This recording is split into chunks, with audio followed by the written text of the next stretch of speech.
I still had a storage unit. I had some clothes packed up there. I saw all these clothes. I was like, wow. I had high heels. I had these corporate work wardrobe. I was like, wow, did I really wear this to work every single day? And on one hand, I'm like, wow, I must have looked pretty good back then, like, with my high heels and pencil skirt and all that. But I'm like, wow, how uncomfortable.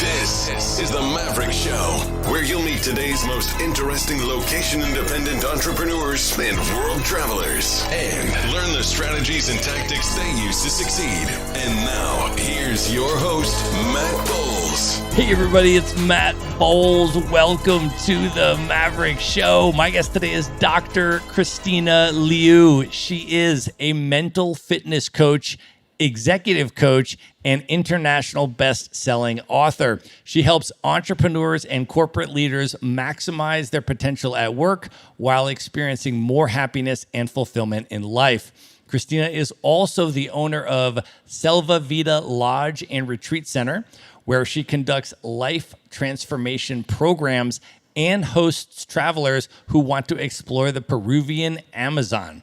Her holistic retreats address the body, mind, heart, and spirit, and use a combination of workshops, plant medicine, yoga, meditation, mindfulness, connecting with nature, and follow-up coaching. Prior to becoming a coach and business owner, Christina worked in multinational corporations in the US and Singapore and held a variety of positions ranging from strategy and marketing to business improvement and portfolio management.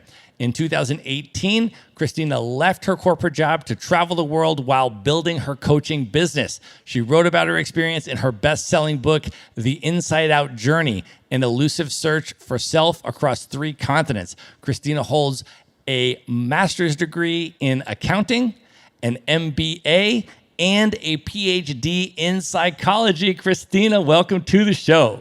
Wow, thank you so much, Matt, for that warm welcome. I'm so pleased to be here. I am so excited to have you here. You and I have known each other for about 4 years now. We have traveled together on multiple continents and had some really incredible experiences together, which we will get into.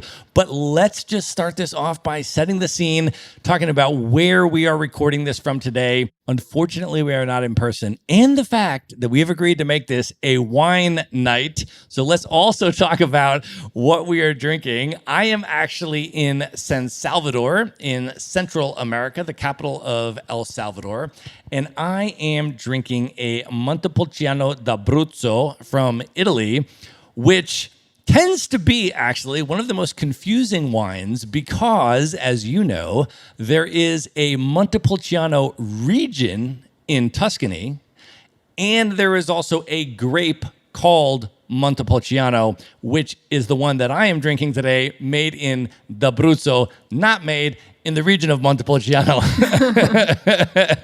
But where are you today, Christina, and what are you drinking? Just based on what you said there, Matt, that just shows how much you know about wine. I learned at least half of what I learned about wine from you, so I'm just going to give you that props, and we will get into our wine stories in this episode. But what have you opened for us tonight? What are you drinking? You're too kind. So I am drinking also an Italian wine. It's from Montefalco. So this is a region called Umbria, and the town is actually called Montefalco. And we were just talking about that. We both have been to Italy and done some wine tasting. So on the same trip that I went to in Barolo and Barbaresco, I also went to Umbria, and I discovered Montefalco, which was not a wine that I had drinking before. But once I discovered it, I love it. I was surprised that you don't see more of them being sold elsewhere, but it's a fantastic wine. It's tannic, it's dry, it's delicious. And so that's what I'm drinking. And I am calling in from Breckenridge, Colorado. A beautiful and legendary ski town, yes, with some incredible natural scenery. So that's really amazing. Yes. So Let's talk a little bit about Italy first, because we've both been there totally separately on wine trips. I just, for my very first time ever, I've been to Italy multiple times, but I had never been to the Piedmont region in the Northwest. And I just went in October for the White Truffle Festival in Alba, Italy, which is a small town at the base of the Barolo and Barbaresco wine regions. Both wines are made from the Nebbiolo grape and are both considered certainly within the top 5 or so wines of Italy. And it was just absolutely incredible. But you have been there as well, and you actually went there before I did. What was your experience like in the Piedmont region of Italy? It was amazing. And what you're talking about, a truffle festival for a month drinking Barolo and Barbaresco, that sounds epic. I mean, I'm envious. I was there probably 7-8 years before you went. This is before I went on that year of travels where we met. And I was only there, sadly, for a couple of days on a trip. That was actually the trip by the end. That was when I realized that I wanted to travel more extensively. And that's how epic that trip was, where I started out in Croatia and then went to Barolo and Barbaresco and then down to Umbria and then drove up to France. And on that last day in a small village in southern France, drinking wine and eating this delicious food and looking out into this beautiful scenery, that's when I realized, you know what? I just want to keep doing this. I don't want to go back to my corporate job in Singapore. And don't get me wrong, I didn't hate my job. It was actually a great job, but it was just, that was how much I loved traveling and drinking wine and eating delicious food. It's amazing. Well, let's go back now and start sort of at the very beginning, because I want to give folks a little sense of your backstory before your travel journey and adventures began. Let's start all the way back at the beginning. Can you talk a little bit about where you grew up and sort of your cultural background and sort of give us a sense of that? Yeah. So I was born in China, in a city in northeastern China called Shenyang, and lived there for 10 years. Then I went to Germany at the age of 10, from 10 to 12, in a city called Aachen on the western border of Germany, because my father was doing a fellowship to get his Western medical doctorate degree. And then we moved back to China when I was 12 to a different city, to Beijing this time. And at the age of 14, I moved to the US, this time to Burlington, Vermont. So that's on the East Coast. And then after a year, I moved to Chicago. That's where I spent most of my time in the US, on the North Shore of Chicago. That's where I went to high school. I went to university in Urbana-Champaign, but also, 3 hours from Chicago. And also worked there for a couple of years. And then went to LA to work for a biotech company. Then I went to get an MBA in France, and also in Singapore. And that's how I ended up in Singapore for the last almost 10 years of working for an agribusiness company. And that's when in 2018, when I went on a remote year, when I left that corporate job. So that's a quick background of my kind of chronology. I know it can be a little confusing. I moved around a lot. And that's probably where the love for travel started. How would you say that living in all those places, especially as a kid growing up, how would you say that impacted your identity when you think back on it? Wow. Yeah, that's a great question. As a kid, when you're moving around so much, at least for me, part of it was exciting because I got to go to all these new places. When I first left China at the age of 10, I had never left the country, going to Germany with a different culture, different language, people that looked different. That was, on one hand, very exciting. On the other hand, quite daunting and scary. As a kid, you didn't speak the language. You didn't know anyone. You had no friends. So I had to experience that multiple times. Basically, every time I moved, it was that kind of an experience. On one hand, exciting, but on the other hand, daunting and scary. So how that shaped my identity, one of the most difficult questions I get asked is, where are you from? Because I really don't know how to answer that. Sometimes I envy people who can just say from one place. I'm like, oh, that just would be so easy. Whereas for me, I have to go this whole long story. But at the same time, I think it makes me appreciate different cultures, different kinds of people, different languages. It also made me more adaptable. It probably also created this curiosity and this love for exploring different cultures, for traveling, for different kinds of food, for meeting different kinds of people. Absolutely. Well, you and I met each other in Marrakesh, Morocco in 2018. Yeah. So let's give a little context for that. Can you take us, I guess, back to your career transition in terms Mhm. of what led up to your career transition and what that was like, and then your decision to do remote year Yeah. in particular, and maybe just share a little bit about, for folks that have never heard of remote year, Mhm. what is remote year? Yeah. So, how that decision came about. So, I kind of alluded to that in the beginning of our conversation. At the end of that epic trip, this was, in 2015 or 2014, even, when I just kind of realized, wow, I really want to travel more extensively. And before that point, I had traveled a lot already, but always kind of for these 2 to 3 week vacations that you get in when you have a corporate job. And while they were exciting, I just felt like it was not enough. And so at that time, when I went back to my job in Singapore, I had seriously considered perhaps doing something called a gap year where people just travel for a year and then quit their job.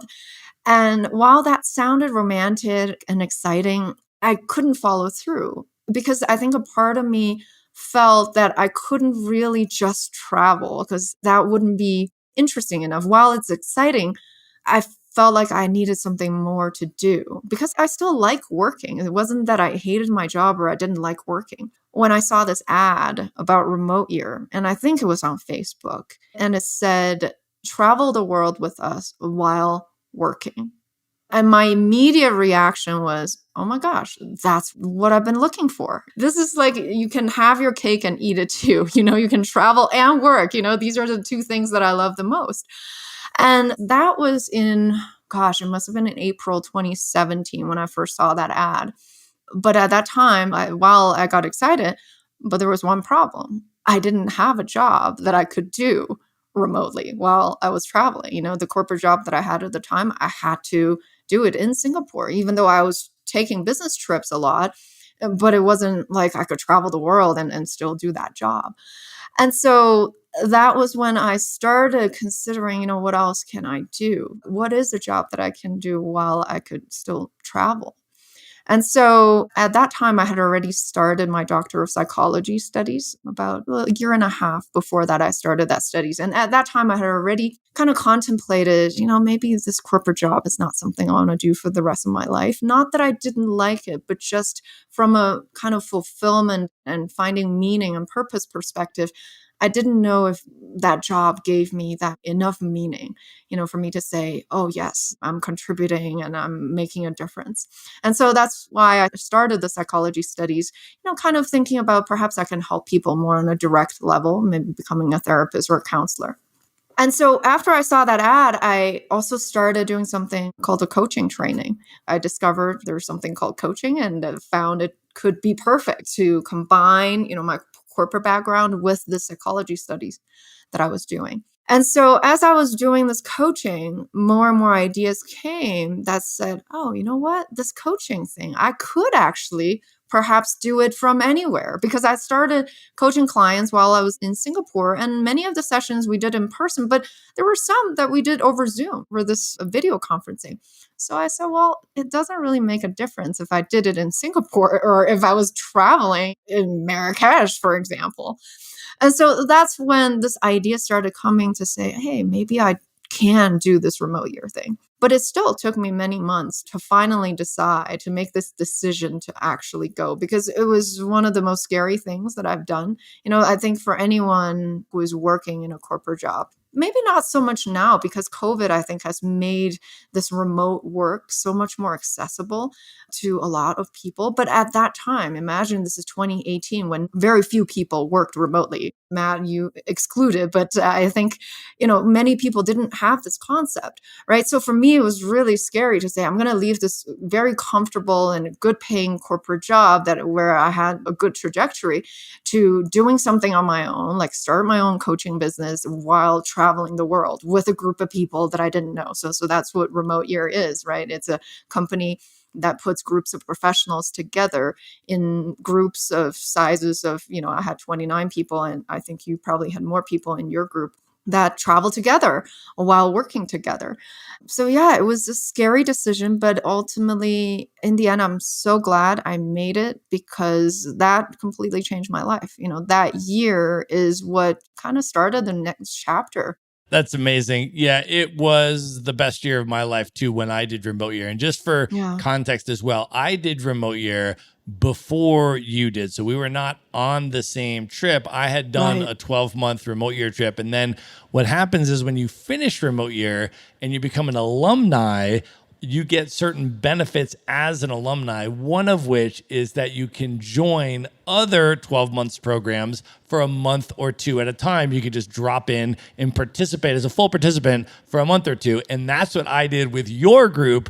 Mine started in 2016. We ended in 2017. Your group was in 2018. And I dropped in and spent 2 months with your group, the first of which was in Morocco. So that's where we initially met. And let me maybe just start there and ask you what your experience was like in Morocco. Oh my gosh, Morocco was amazing. I loved Morocco. That was our second month. So I did the 12-month program. We started in Cape Town. Second month was in Morocco. And I had been there once before during my MBA when I did it in France. And I already loved it then. And to be able to spend a whole month there, that was such a treat. There's something about the Arab culture that I really connect with. There's something so ancient about it. So something about me. So I'm Chinese by origin, but in China, there are many different ethnicities. The majority of the people, about 98%, are this ethnicity called Han. And I am of a Hui ethnicity, which is an ethnic minority in China. And these people, actually, their ancestors came from the Middle East. This is about 1,000 years ago. So I don't know, maybe there's something about that ancestry that makes me really connected to their Arab culture. So I love my time in Marrakesh. And in my book, you talked about it, The Inside Out Journey. I have the second chapter is on Marrakesh. And I had one of this blissful euphoric moments that I had was in Marrakesh. It was after just this wonderful day, walking around the Medina, which is the old town, and just sitting on a bench, a park bench, just outside the Medina, and just feeling so much joy, bliss, gratefulness. It's just everything. It's just appreciating the kind of day that I had and appreciating all the chaos that was around me, but just really appreciating the beauty. And so, that's what Marrakesh was for me. It's so beautiful and yet so chaotic, but there's something so beautiful about that. And then the food and the people and the colors. So yeah, that's how I think about Marrakesh. What did you think about it? Yeah, no, I thought it was amazing. I as well had been to Morocco before, and it was super great to come back and spend a longer time there and be based there for a month. And one of the things that I think both of us did on that trip, but separately, is we went out to the coast and we went to the fishing village of Essaouira, which I thought absolutely magical and enchanting in so many ways. Completely different vibe from Marrakesh. But what did you think about Essaouira? Oh, I loved it. I had to go there twice. The first time with our remote year group, just a day trip. And because I loved it so much, I later went with two of my best friends in my group and we spent a weekend there. We rented this little Airbnb that was just so charming. And we just spent our days walking around the Medina, the old town, and exploring, looking at all the colors, smelling all the smells, and having all the delicious food, and sitting at cafes, drinking wine, eating at this fish market. That was amazing. We went to a rooftop for a little party thing. It was just the most perfect weekend that we had there. So amazing. And then after the month in Marrakesh, the whole group, and I was still part of the group at this time, we all went up to Spain and we spent a month based in Valencia, Spain. And you and I took one of the most epic travel trips, experiences that I have ever done, period, in my entire travel experiences. And I have still been talking about it to this day. I tell the story 4 years later, and I tell people about the experience that you and I had when we went up to the Basque country and we went to San Sebastian and we went to the Rioja wine region. Let's give a little bit of context for that, though. Actually, I feel like we started developing this idea back in Morocco because we knew we were going to be in Valencia, and then we got there. And there was a group of basically foodies on the trip who would go to every place that we went. They would organize, like find the best restaurants and organize a group trip, whoever wanted to go. And we would usually have like 5 or 6 people. We did that in Morocco and we did that in other places. And so there was this group of foodies that loved food and they loved wine and they wanted to experience the best in every place. And so there was a group of us and we were like, we must definitely go to San Sebastian because that is widely regarded as the best food in all of Europe. And we must go to Rioja, which is probably the most famous wine region in all of Spain. While we're there, this is a must. And 5 or 6 people were like, oh yeah, definitely. We're all in. We're definitely going to go. So we were thinking, oh, we're going to go with a group of 6 people. We get to Valencia. This is the weekend we're going to go. And then everybody else drops out. And they're like, no, can't go. This happened. And then it's me and you. And we didn't know each other that well at that point, right? Mm-hmm. So it's just going to be the 2 of us. None of the other group is going to go. Are you still down to go? And I think you asked me the question first. You're like, are you still down to go if it's just the 2 of us? I'm like, 100%. Absolutely. And you're like, me too. Let's do it. And it turned out to be one of the most incredible travel experiences I have ever had, and I'm still telling stories about it. So I want to maybe, though, just preface this a little bit before we talk about the experience. Can you share a little bit about your journey with wine prior to that, leading up to that? What do you love about wine? How did you come to appreciate wine? And just share a little bit of that background. Because I will tell you, I learned a lot about wine from you on that trip. So share a little bit about that background, if you would. Yeah, well, thanks for asking that question. My love for wine started, this was in 2005, when I was about to move from Chicago to LA. And I watched this movie that many of you probably know, Sideways. And you've probably seen this, Matt. Well, for those of you who don't know, it's a movie about wine, about this 2 guys that go on a trip to this region in California, kind of a little bit north of Santa Barbara, where they tasted a lot of Pinot Noir wine. And watching that movie just made me so intrigued about wine. And at that time, I hadn't even drank a lot of wine. You know, in college you drink, but you kind of more binge drink and you drink jungle juice, whatever, in frat house parties. But and my experience with wine was maybe a little bit of white wine. That was kind of what I could take. That was easier drinking for me.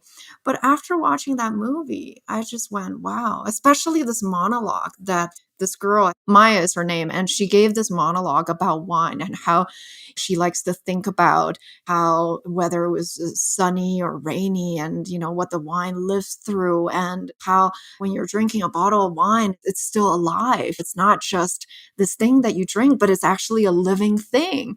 And the way she talked about it, I'm like, wow, this is so amazing. And I love learning. I'm a little bit of a nerd in that way. I love learning topics that are complex. And for me, wine is one of those topics. The way they talked about it, I'm like, wow, there's so much to learn about it, even though on the surface it's so simple, but underneath it, there's so much to it. So that's when and where my love for wine started. And so when I moved to LA, I had a colleague who also loved wine, and we kind of almost learned about wine together. He gifted me this book called Windows to the World Wine, or something to that effect. It was a pretty thick book, but it's a book that basically introduces you to wine, all the different regions, different grape varieties. And I literally read it over a weekend, and that's actually where most of my knowledge of wine came from. And after that, so I lived in LA, kind of in the same region where those 2 guys, they went on that trip, kind of where they lived. So I was living in north of LA, and we would go to the wine countries that those guys went to. Pretty much we could do it every weekend if we wanted to. So did a lot of wine tasting there. And when I went to INSEAD, to business school in France, that's when I got more opportunities to do wine tasting. I took wine classes. And then basically since then, wherever I go around the world where there is wine, I will make sure I go wine tasting. That's amazing. All right. So I'm going to let you tell this story. I sort of set it up. It's basically you and I decided we were going to go to one of the best food and wine locations on the planet of Earth and architect a completely over the top culinary experience. And boy, I will let you share how that ended up and how it went. Oh boy, we did. Gosh. By the way, you're the one who said San Sebastian has the most number of Michelin star restaurant per capita. And I think that's still true. Yeah. I think that's true. Maybe like outside of Kyoto or something like that, Mm, but certainly in Europe it right. does for sure. Yeah. Yeah. And so that really intrigued me. And I don't know if I would consider myself a foodie. I feel like a foodie is like someone who only eats like fine foods all the time. And I'm not like that. I eat simply as well. On day-to-day basis, I eat pretty simply, but I do live for those epic dining experiences with good friends, with good wine. And up until that point, I hadn't been to a 3 Michelin star restaurant. I had been to Me 1 neither. and 2 Michelin star. Okay. Me neither. It was both of our first times together. Right. And we went to this place called Aquilere, and I highly, highly recommend it. And to this day, it was still the most epic dining experiences I've ever had. Mine too. Yeah, you too. By far. Yeah. Yeah, yeah. I mean, in terms of everything, just in terms of the quality of the food, the presentation, the taste, and the wine that came with it. The frugal me was saying, you probably remember this. I'm like, oh, well, maybe we should just get a bottle, right? Instead of doing the wine pairing. And I'm so glad you convinced me to do the wine pairing instead, because that was probably, if not as good, if not better, but as good as the food itself, because having that wine pairing just really elevated that dining experience. And the fact that sommelier came with every course with a different wine glass on that tray with 2 different bottles. I mean, I still have that picture in my head. It was completely insane. And just to sort of give folks some context for this. So one of the things that I've basically come to realize is that it is much less expensive overall, at least in my experience, to go to like a Michelin star restaurant in a place like Tokyo, like a Michelin star sushi restaurant, because you pay for the Michelin star sushi meal and then you drink like a $6 beer with your sushi, right? So you might pay a lot of money for the dinner, but you're not paying a huge amount of money for alcohol. Maybe you're drinking some sake or maybe drinking like a beer or something that pairs with your sushi. In Europe, when you go to a Michelin star restaurant, you have the option usually to pay for a wine pairing of really premium wines. And the wine pairing is usually about the same price as the food, right? So if the food is like $250, let's say, for a 3 Michelin star restaurant, and it's a 12-course plus meal, which, by the way, you're at one of these restaurants for like 6 to 8 hours, like over the course of, like, you and I got there at like 6 or 7 o'clock and we left at like 2 a.m. or something. I mean, it's an all evening event, but you pay for the wine pairing to go with the food and it's very expensive. And so you basically double what the meal would normally be because you have the wine pairing. But as you just said, it was so extraordinary because you have these incredible sommeliers who pair a different wine with each course. So if it's a 12-course meal, you're getting basically 12 different wines to try with each course. And I remember the course that was the cheese plate. They actually brought me 2 different wines. And they're like, this wine pairs with that one piece of cheese. This other wine pairs with the rest of these pieces of cheese, right? So it's like that specific. But the other thing that was amazing was the actual glass, like the actual stemware itself. They had like a different shaped glass for each of the wines. So I feel like we drank out of 12 differently shaped glasses that night while trying the 12 different wines with the 12 different courses. And it was just completely insane. And the other thing that I tell people about that experience is when you're at a restaurant like that, a 3 Michelin star restaurant like Aquilere in San Sebastian, it's basically like a show, right? It's like, you're not like having conversation about your day and like, what was your, you're talking about all these other current events and stuff. No, it's a show. They are preparing some things and putting them in front of you. You've never seen anything that looks like that. You've never tasted anything that tastes like that. And you are just having this multi-sensory experience and talking about what it is that you're experiencing at that moment for like 6 straight hours. Absolutely. As you were talking, Matt, it just came to me why I enjoy those experiences so much. It's about, this concept of being present. as a coach and my own journey, it's a lot of it is about how do we become more present? Because when we are more present, which just means you're being present with the experience that you're having. If you're talking with someone like what we're talking now, I'm fully present with you and you're fully present with me. And when we can be like that, that is when that experience just becomes so much more enjoyable. And that's what these dining experiences are for me. When you're talking about, you get a dish, a course, and that's what you talk about. And you really taste it, you savor it.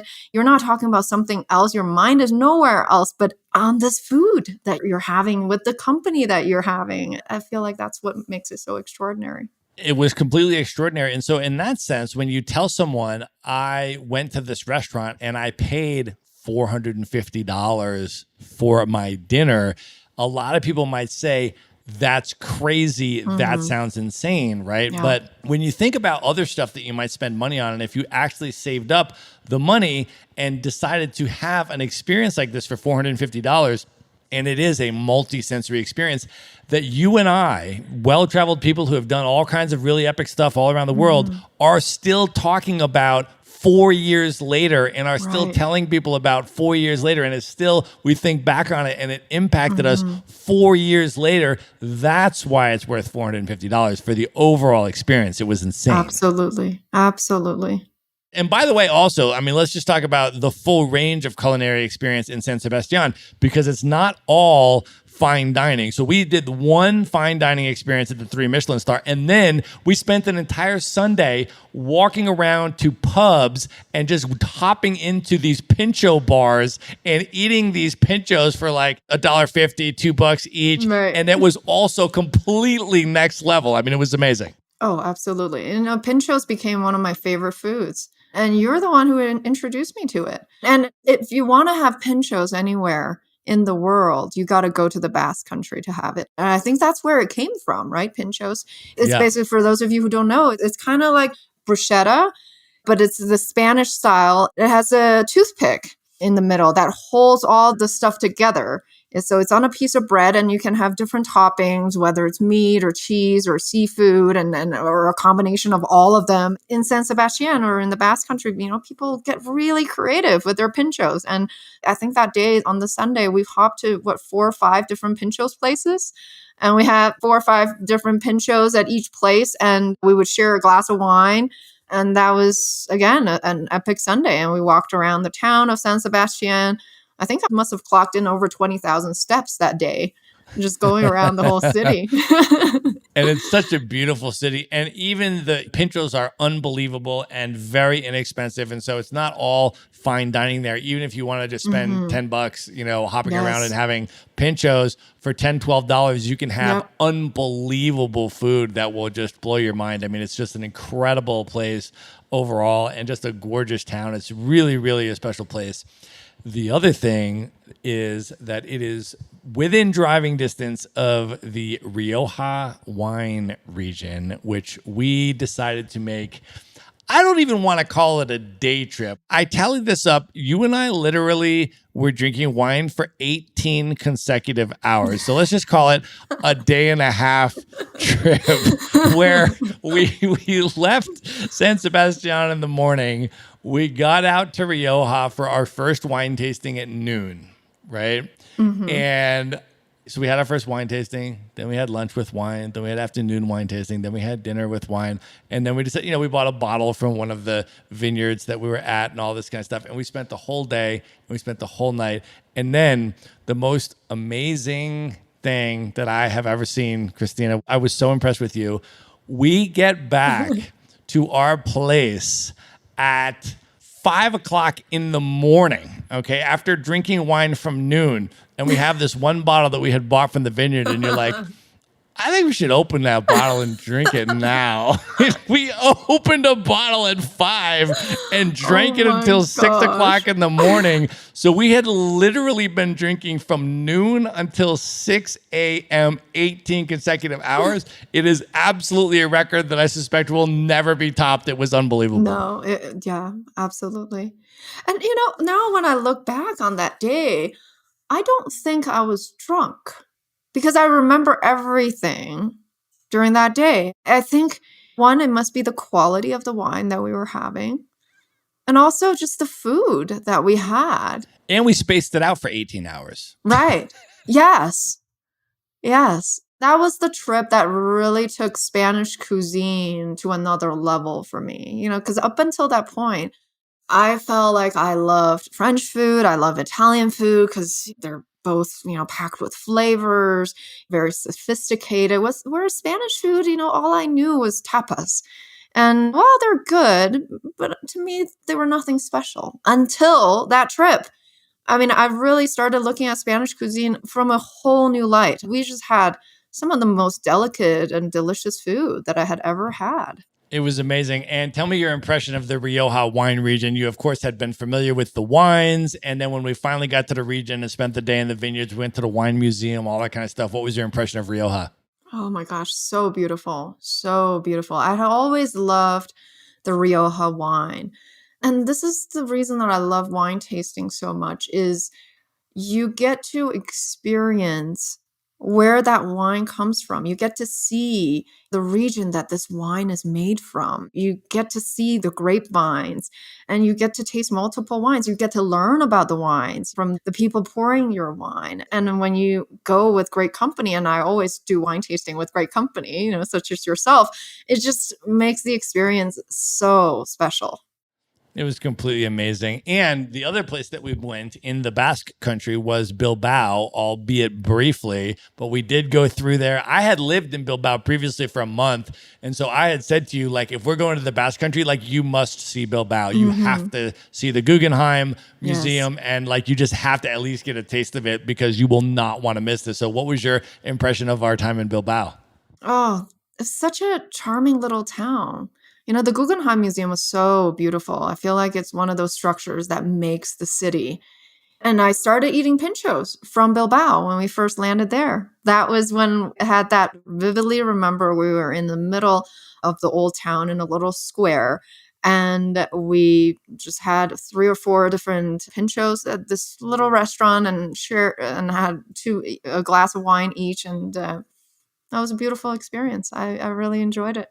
So amazing. Absolutely amazing. One of my favorite travel experiences of all time, and so special that I got to share it with you.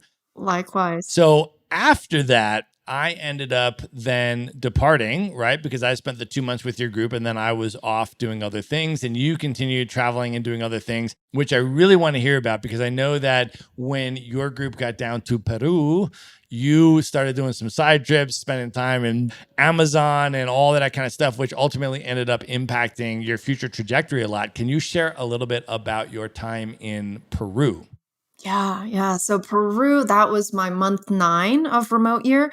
So our remote year itinerary was 2 months in Africa. That was where we started. And then 4 months in Europe and then 6 months in South America. So we had moved from Europe to South America. And in the first month in South America, this was in Buenos Aires in Argentina.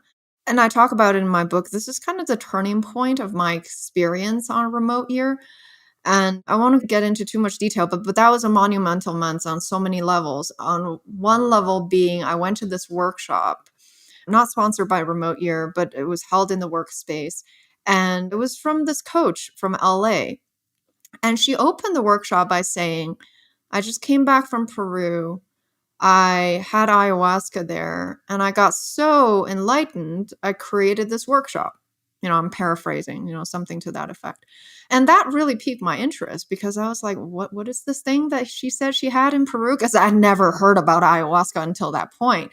But the way she described it, I'm like, wow, that's interesting how it can get you so enlightened that you would create something like this. And being a coach myself, I saw the way that she did her workshop, and that was something that I thought I might want to do someday. And when you can get so enlightened by something that can help you, build your business, I was intrigued.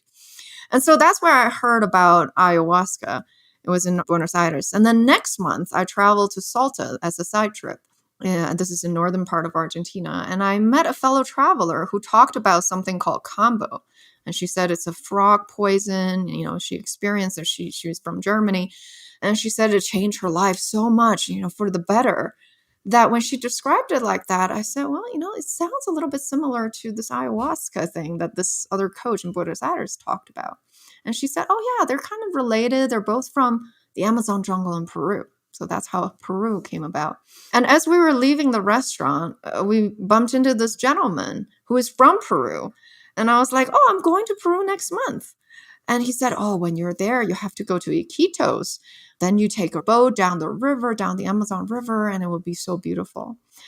And at that time, I had no idea. Iquitos, like I didn't even know how to pronounce the place. I didn't know how to write it, but just the idea of floating down the Amazon, it just intrigued me so much. That planted the seed. And plus the ayahuasca and the combo, it's just so interesting to me. And I mentioned I like learning, I like everything personal development, especially, being a coach, that's what I do. And so that was what planted the seed for me to say, hey, I think I need to go to this Amazon jungle. While I'm there, I want to experience ayahuasca and combo. And so that was my experience in Peru. So we landed in Lima. I was in Lima for 2 weeks first, and I loved Lima, absolutely adored it. It's a big metropolitan city. In terms of food, it's amazing. But also, right? And you told me about this restaurant called Central. I wasn't fortunate enough to go because I was too late to book anything. By the time I got there, everything was booked out. But what I also love the most is that waterfront that Lima has. It's along the Pacific Ocean, and it has this cliff that overlooks the ocean. And basically every day I would run from my apartment or jog from my apartment to the waterfront. I'll do a little jog there. And then there are so many grassy areas that you can just sit on. And, I would do some exercises, sometimes do a little bit of yoga and do some meditation facing the ocean. And that was beautiful for me to be able to do that every day. So that was Lima. And then by my 3rd week, I went to the Amazon and I did this retreat where I experienced ayahuasca, combo, and this other medicinal plant called San Pedro. And that experience was so transformative, even though it wasn't transformative at first. At first, I was resisting it. I actually didn't like it. It wasn't what I was expecting. But I'm so glad by day 4, day 5, I started embracing this experience. And it became so profound. That's why I ended up buying this property in Peru that I've turned into a lodge and retreat center that I am hosting my own retreats in. Let's talk about that for a little bit. Can you share about the Selva Vida Lodge and Retreat Center? What experiences do you offer there? Who is it for? And what's available? Yeah. So I do a retreat there. There are 2 things you can do at Selva Vida. One is to join one of my retreats, which is 7 days. I'm actually doing one this month, later this month, 26th, where we do some workshops, we do jungle tours, we do some meditation, yoga, healthy eating, and also the plant medicines that I talked about for the people that want to do it. You can still come to the retreat, like one of the girls who's coming to the retreat. She's not going to be doing plant medicine, but she's still coming for all the other things. And so that's one way you can come to Selva Vida. The other way is simply to book a stay there. So you can book it on the Selva Vida website. So it's basically selvavidalodge.com. You can book anywhere from 2 to however many days you want to stay there. Or you can book it on Airbnb. And when you book there, you can book your meals. You can book some jungle tours. So it's basically a way for people, for travelers who want to come to the Amazon to experience the beauty and the magic of the region. So awesome. And I know that some of your retreat customers also do ongoing coaching with you after they do the retreat experience.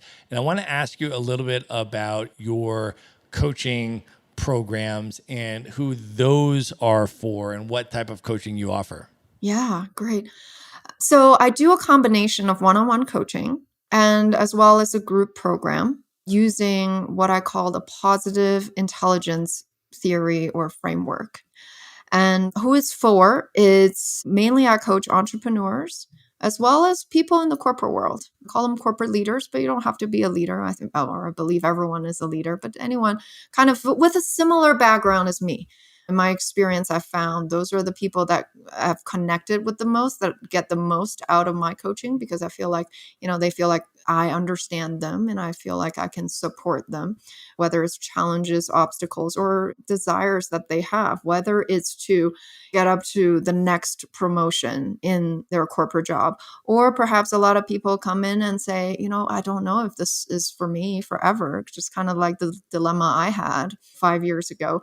And, I want to figure out what else I want to do. Is it to start my own business, or is it to perhaps just shift my mindset so that I can enjoy my current job more? And then with entrepreneurs, a lot of times it's basically to help them to grow their business, help them to build more mental strength. Because, as you probably know, Matt, you've been an entrepreneur.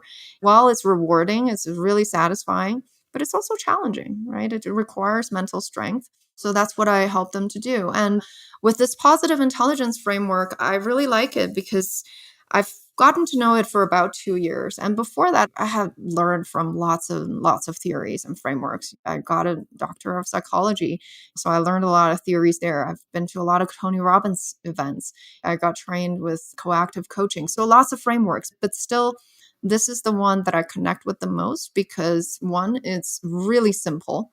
And two, it's really effective. It's simple because it basically acknowledges that we all have these two parts of us. So this author, Shirzat is his name. He talks about we all have these two parts called sage and saboteurs, using his language. So sage is that powerful part of us that if we can tap into that, we can do anything and we feel good emotions. However, being humans, we also have this other part he calls saboteurs, which can come in and sabotage you from living your true potential, living your best life, and also generates these negative emotions. So really, the challenge being humans is how can we recognize our saboteurs and how can we tune them down so that they don't control our lives? Rather, the sage part of us, that powerful part of us, controls our lives. And if we can all do more of that, let the sage drive our lives, that's how we can live happier, more successful, and more fulfilling lives. Do you have any specific techniques or tactics that you can share with us now as an example for people that want to start thinking along those lines and possibly maybe start implementing something after this podcast? What would be maybe some good first steps towards that end? Yeah, great. Thanks for asking. I would say the first step, go on positiveintelligence.com. And underneath there's a tab called saboteurs.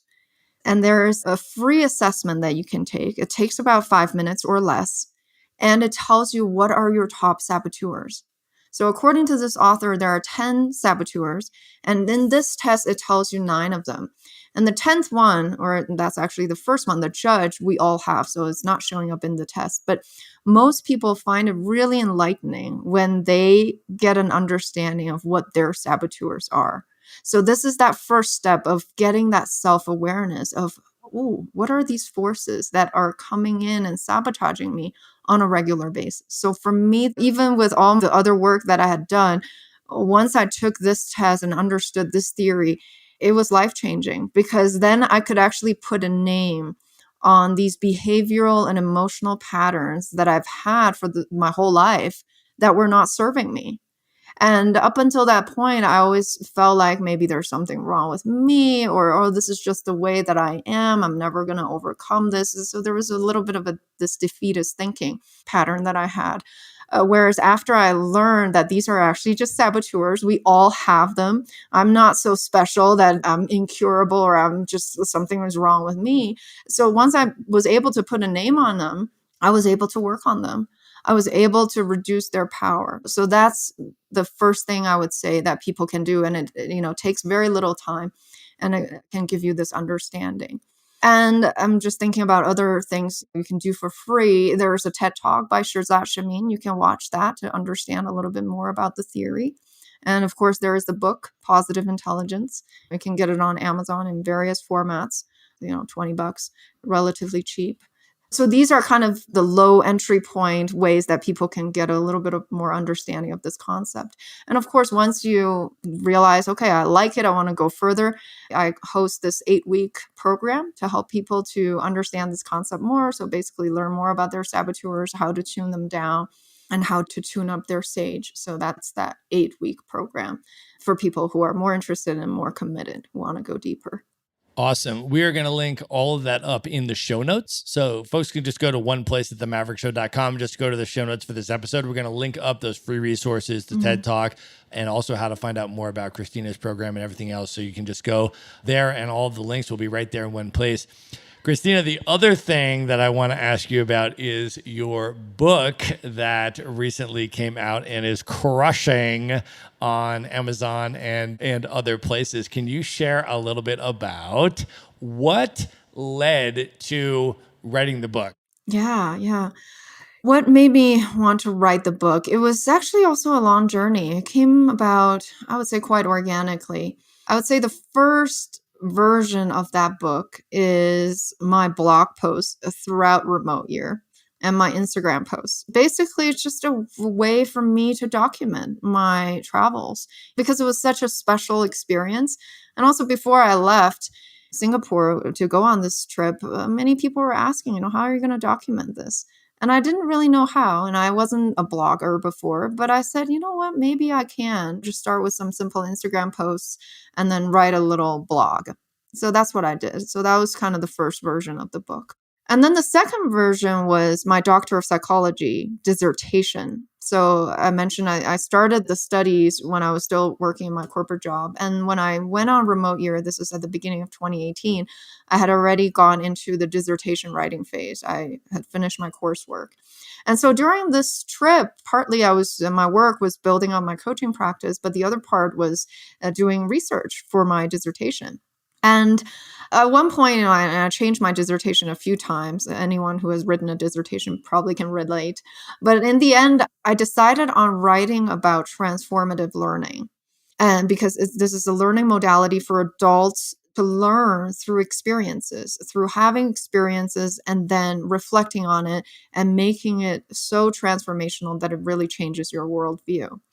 And I had wanted to do this topic based on, kind of your traditional quantitative research. I thought about maybe interviewing a large scale remote year participants to see how a program like remote year work and travel can facilitate transformative learning. And then my professor convinced me to do it otherwise. He said, you are doing this program. You're having this transformative learning experience. Why not write from your own perspective?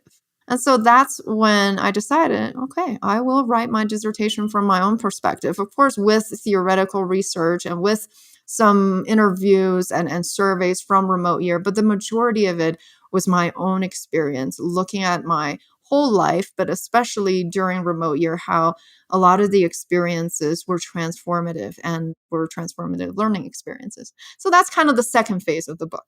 And so I finished my dissertation at the end of 2019. And there was this yearning in my heart that said, this story that you wrote in your dissertation might be a little bit more interesting than just for academic paper for your professors to read. But I sat on it for about 5 months, not knowing really what else to do with it, until this writing coach and editor on LinkedIn contacted me. And long story short, basically, he helps coaches and authors and experts turn their ideas into books.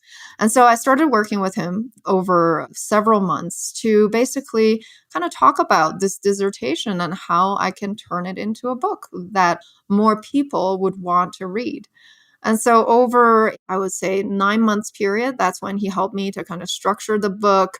And then, of course, I did all the writing, and that was a little challenging, for someone who didn't consider herself a writer, even though I had the dissertation, but I had to rewrite a lot of it to make it much more interesting than what was in the academic paper.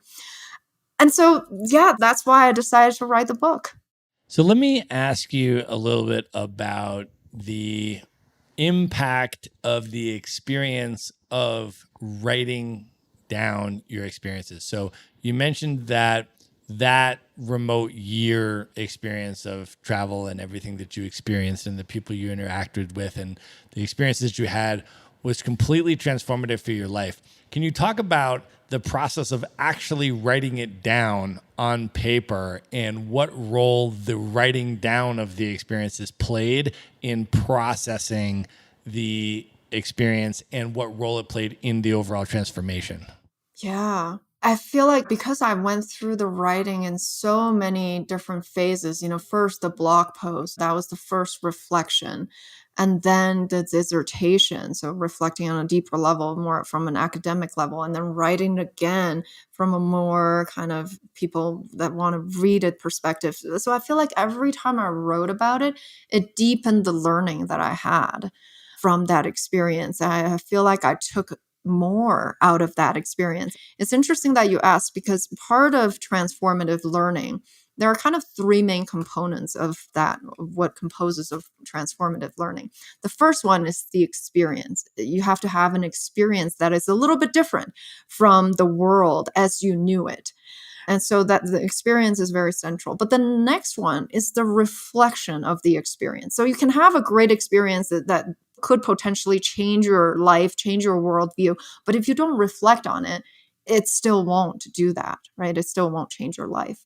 And so the more I write about it, the more I reflect on it, the more I feel like I'm learning, the more. And the third phase is about actually changing your view, your reflection, your perception of the world, and then taking some action about the new reflection.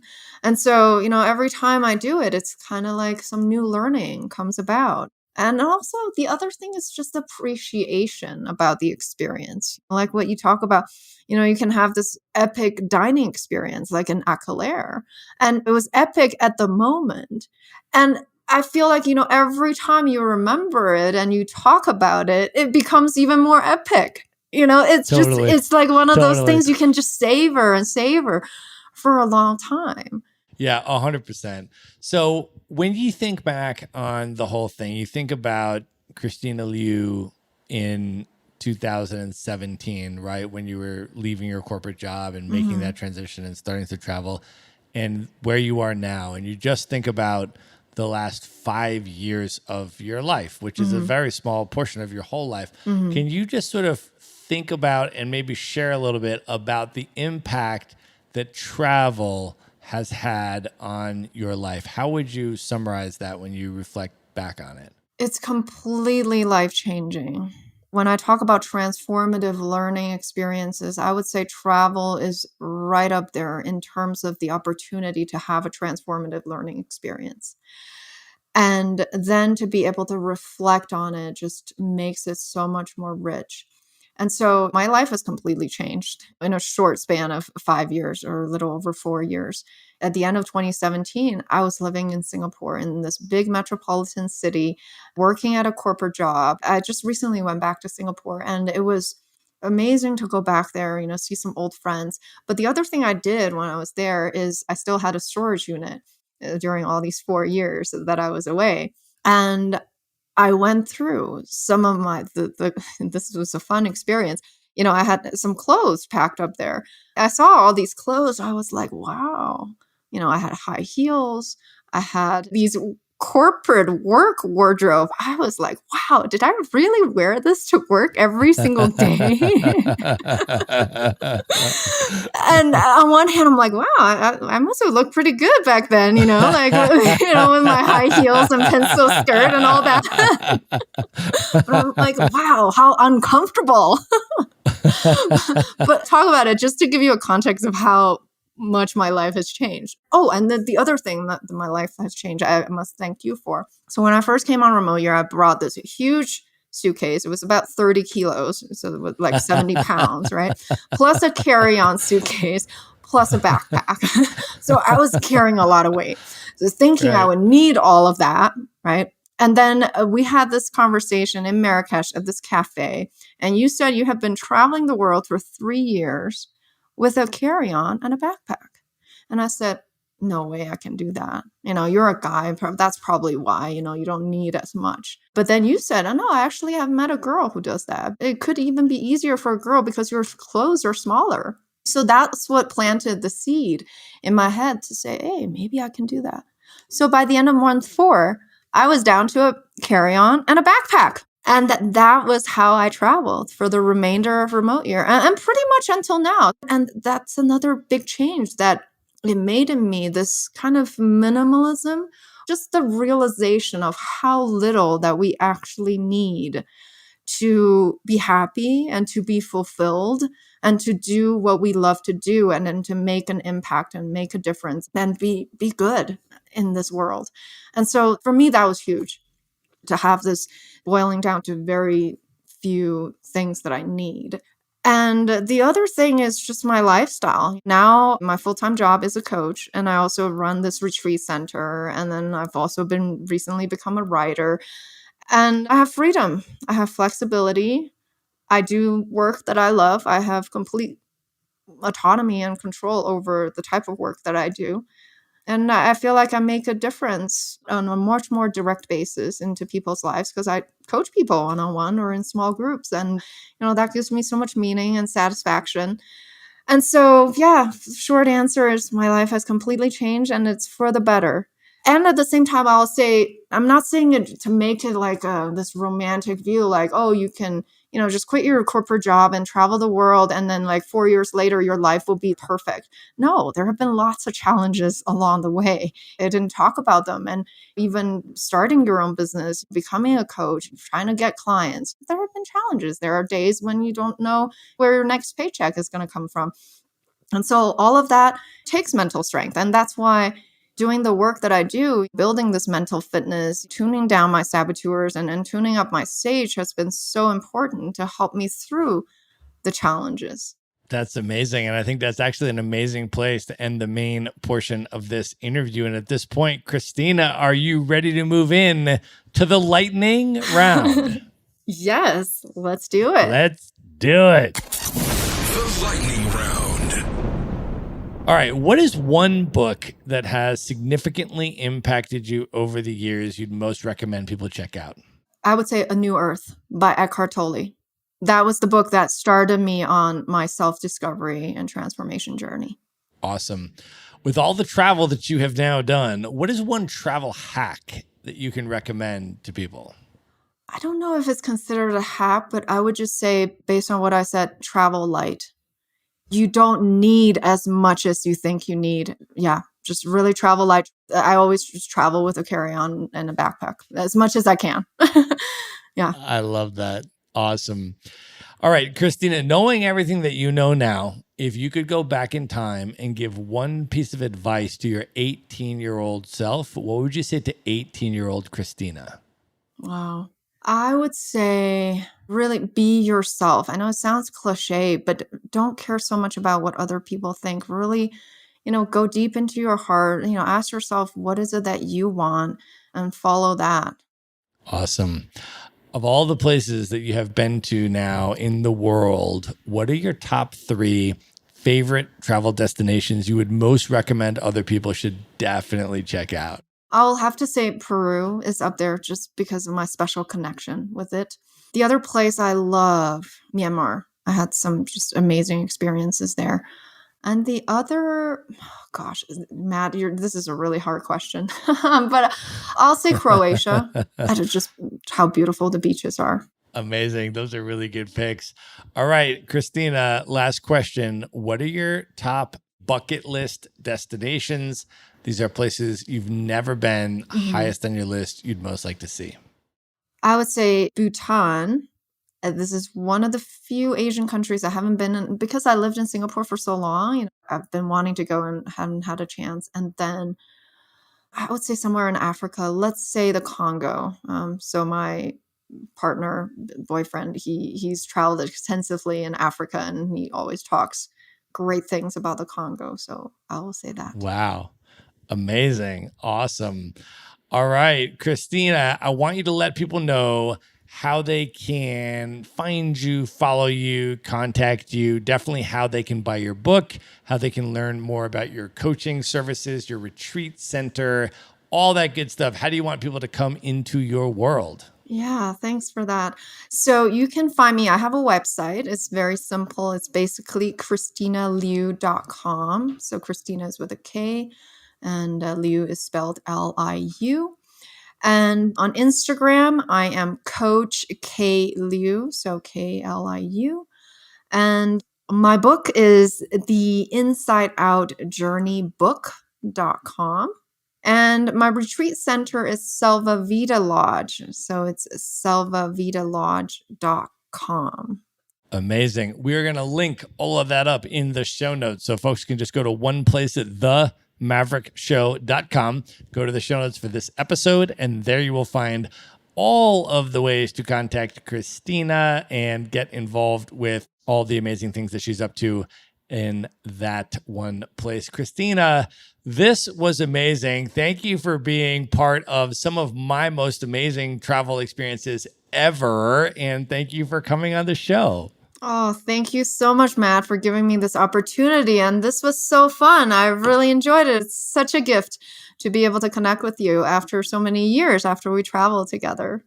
Absolutely. Hopefully we can cross paths again soon. Thanks so much. Good night, everybody.